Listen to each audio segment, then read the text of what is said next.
আজকে খেলোয়াড় মনে করে প্রি কোয়ার্টার ফাইনাল ম্যাচ আছিল রাইজিং সান ভার্সেস এনএস সরণি। তো প্রথমে রাইজিং সান টসে জয়লাভ করিয়া ব্যাটিং করার সিদ্ধান্ত নেয়। 20 ওভারে 6 উইকেটে 182 রান করতে সক্ষম হয় এবং এনএস সরণি 18.4 ওভারে 10 উইকেট হারাইয়া 121 রান অর্থাৎ 61 রানে এই ম্যাচটা জয়লাভ করছি আমরা রাইজিং সান।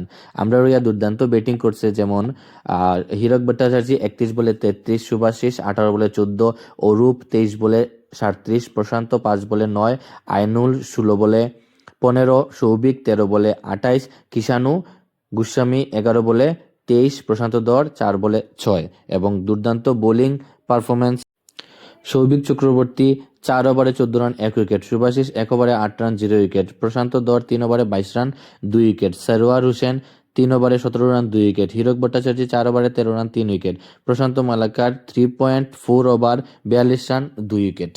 তো আজকের খেলা আমরা জয়লাভ করিয়া কোয়ার্টার ফাইনালে প্রবেশ করলাম। আগামী 9 তারিখ আমরা কোয়ার্টার ফাইনাল ম্যাচ